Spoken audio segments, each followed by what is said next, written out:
Assalamu alaikum wa rahmatullahi ta'ala wa barakatuh. Nous sommes très heureux de vous savoir si nombreux devant vos postes téléviseurs pour suivre notre magazine sur l'histoire du succès. Aujourd'hui, nous recevons notre frère, il est algérien, Fouad Ismaël Fouad. Alors avec lui, nous allons développer un peu sur son parcours et puis comment il est arrivé ici à Kinshasa et qu'est-ce qu'il pense faire. Et c'est ce que nous allons savoir avec lui. Assalamu alaikum. Alaikum salam, merci. Ok.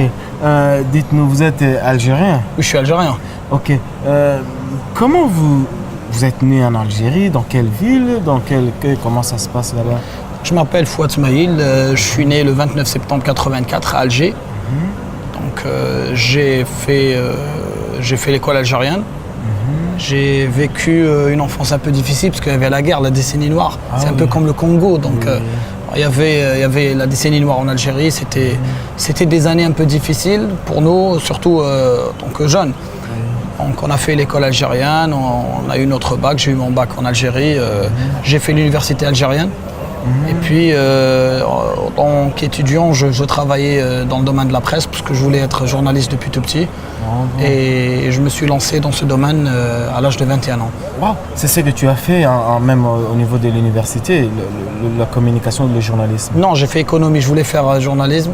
C'était pas possible parce que c'était toute une histoire. Je suis parti en France pour des études en France. Bon, j'ai eu des problèmes familiaux par rapport à ma mère, elle était un peu malade. J'étais obligé de revenir en Algérie. Je suis revenu en Algérie et j'ai trouvé que l'économie, donc je me suis lancé dans l'économie et j'ai choisi le journalisme. J'ai fait un stage de journalisme pendant 2 ans. Ça m'a permis d'écrire au début, de faire la presse écrite dans le domaine sportif et c'était le début. Donc vous aimez plus le foot ou soit les sports en général? Je suis omnisport, mais je voudrais me spécialiser beaucoup plus dans le football parce que je suis issu d'une famille sportive et j'ai pratiqué le football. J'ai fait mon diplôme premier degré entraîneur de football. Donc je suis beaucoup plus football. Donc vous avez plus de l'expérience, vous avez plus l'histoire sur le football. Ouais. Et c'est ça aussi ce qui vous a amené, parce que vous avez dit que vous venez aussi du Qatar, c'est ça aussi ce qui vous a amené même au niveau du Qatar pour toujours le foot ou c'est tout simplement autre chose? Non, parce que le Qatar, vu l'Algérie, le Congo, un peu l'Afrique, c'est un peu, disons, les pays en cours de développement, pour ne pas dire autre chose, les pays sous-développés. J'ai quitté l'Algérie comme ça à l'aventure. Je suis allé au Qatar, je me suis retrouvé à Doha. Et il n'y a que le travail qui paye, donc il fallait s'imposer, c'est ce que j'ai fait. Bon, je ne suis pas arrivé à ce que je voulais ou ce que je veux, mais je sais très bien que le chemin est toujours très long. Même. Oui. Qu'est-ce que vous faisiez exactement au Qatar? Parce que vous dites que non, en Algérie, il y avait beaucoup de difficultés, même au niveau du travail, et vous êtes arrivé là-bas. Qu'est-ce que vous faisiez exactement? Au Qatar? Oui. Je suis arrivé au Qatar, je me suis dit il faut que je travaille dans le domaine du journalisme, parce que pour ne pas dire je suis excellent, pas du tout, mais j'ai quoi donner quoi. J'aime ce domaine, j'ai des qualités, je me suis dit il faut que je travaille dans mon domaine et pas dans autre chose. Et c'est à ce moment. Est-ce qu'ici, par exemple, en République démocratique du Congo, lorsqu'on parle du Qatar, rapidement on voit Al Jazeera comme chef. C'est là où vous avez travaillé ou soit il y a d'autres... Non, je me suis lancé dans la presse écrite. J'ai fait la radio, il y a une seule radio francophone dans tout le Golfe. C'est Oryx FM. Après c'était la presse écrite. Et après c'était les deux en même temps. Les deux en même temps, j'ai bossé pour Dubaï Sport, comme correspondant de Dubaï Sport à Doha. Et là, j'ai beaucoup d'objectifs, je préfère les laisser pour moi-même. D'accord. Oui, on dit par exemple que le sport au niveau du golf, n'est-ce pas, c'est pas développé. Est-ce que c'est là aussi c'est une bonne affirmation ou soit ça apparaît vrai? Pas du tout. Le sport dans les pays du Golfe et particulièrement au Qatar, ça va très très vite. Ça va très très vite. Le Qatar va organiser au mois de janvier, le 15 janvier prochain, la Coupe du Monde de handball. Non, de handball. De handball d'abord. En 2015, il y aura la Coupe du Monde de natation juste avant, en décembre. Il y aura pas mal d'événements et puisque vous parlez, il y aura la Coupe du Monde 2022 au Qatar. Moi, je vis au Qatar depuis 3 ans. Je vois que le Qatar avance de jour en jour. Ça avance, ça avance.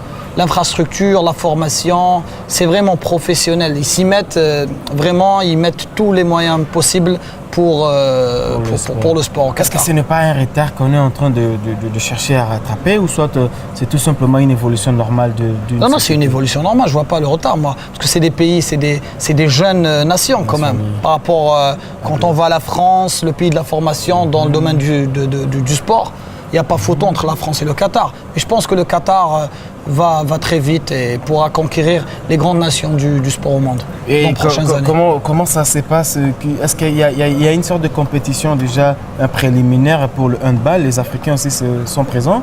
Pour la Coupe du Monde? Oui. Bien sûr. En la Coupe du Monde, on prend les 2 ou les 3 premiers de la Coupe d'Afrique des Nations. Donc on prend le champion et le vice-champion. Et je pense c'est 2 ou 3. Si ce n'est pas 2, c'est 3. Ouais. On prend les 3e de la compétition. Et quels sont les pays qui sont déjà en compétition préliminaire pour être sélectionnés, pour être retenus? Pour la Coupe du Monde? Pour la Coupe du Monde, par exemple. Vous parlez du football ou... Bon, on parle d'abord du handball qui va s'organiser d'ici. Handball 1 plus 1 égale à 2, donc faut pas se mentir. Hein, le handball...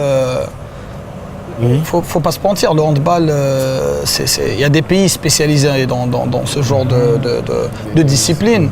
On prend l'Espagne, on prend la Croatie, on prend l'Allemagne, il y a des nations. Donc le handball c'est un peu différent par rapport au football. Il y a moins de surprises, beaucoup moins de surprises. Qu'en est-il maintenant pour l'Algérie? Est-ce qu'il y a là-bas aussi, il est développé, le handball? Il est développé? L'Algérie a été toujours un des leaders du handball africain. Donc l'Algérie, on a tout ravagé lors des années 80. Oui. Bon, ça a baissé un peu par rapport à tout ce qui s'est passé en Algérie pendant la décennie noire en 90. Mais là, il y a le retour. Hein. On est champion d'Afrique chez nous.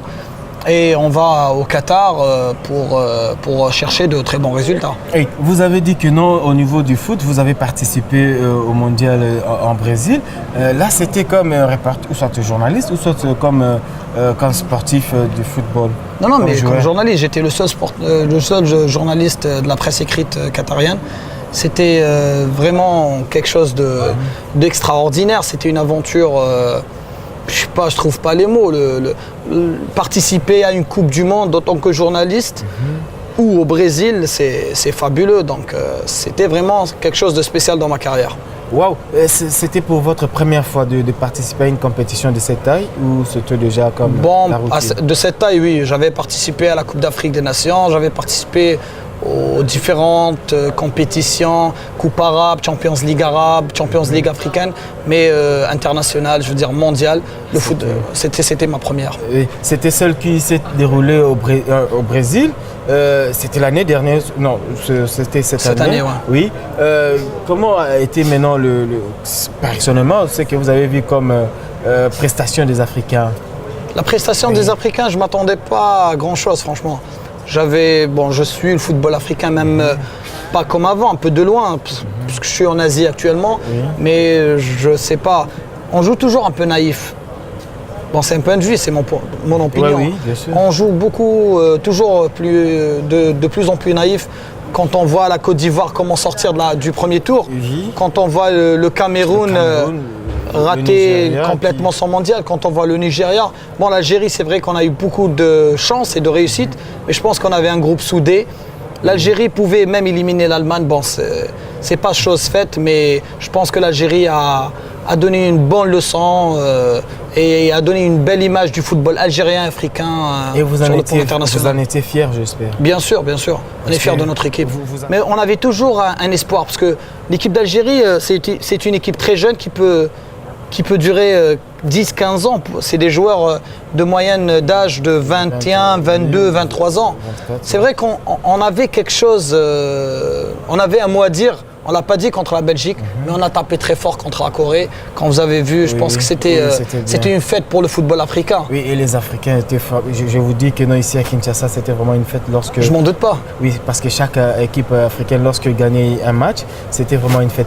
Alors, qu'est-ce que vous avez réalisé comme tâche au niveau c'est-à-dire au niveau de la couverture de la Coupe du Monde?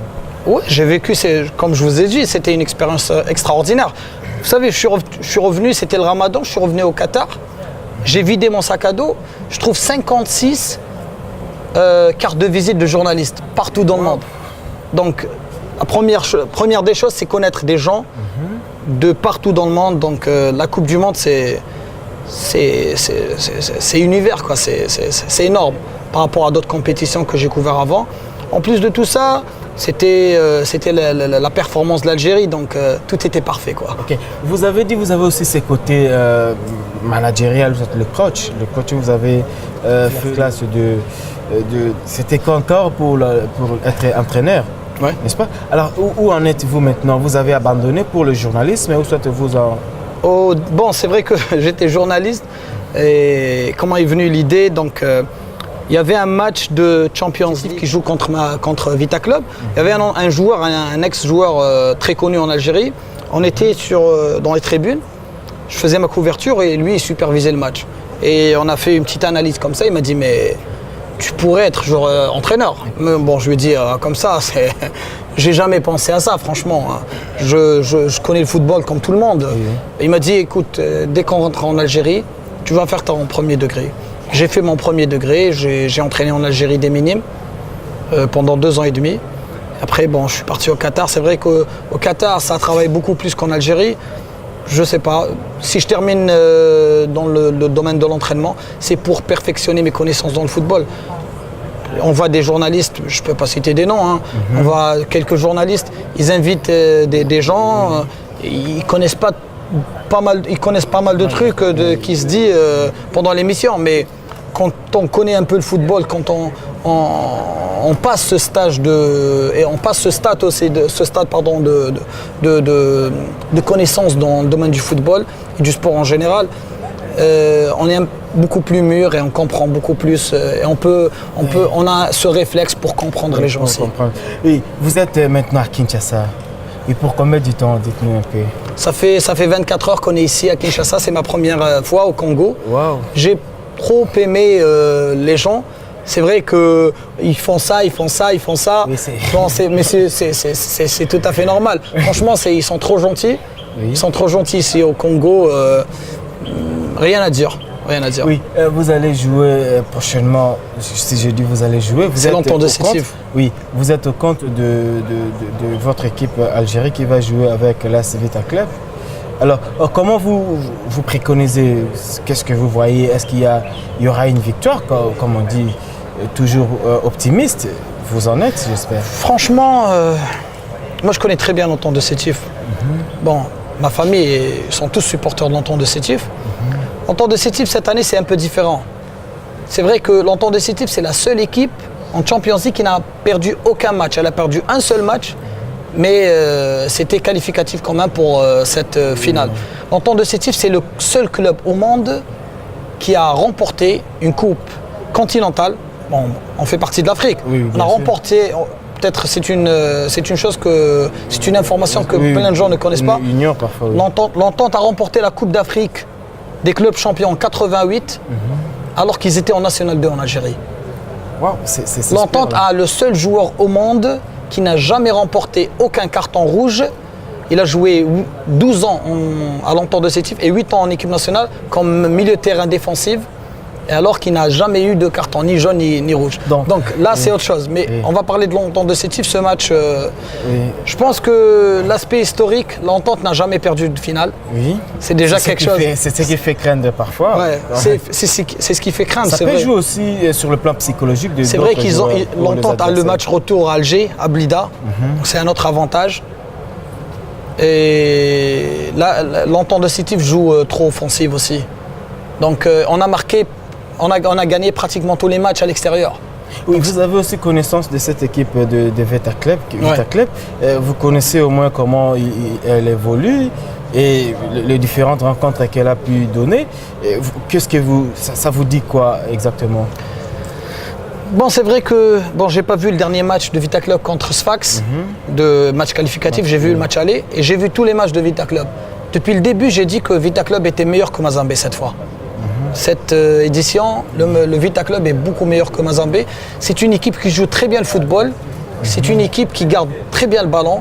Ils ont une bonne stratégie de jeu. Ils ont de très bons ailiers et un milieu de terrain qui sait surtout garder le ballon.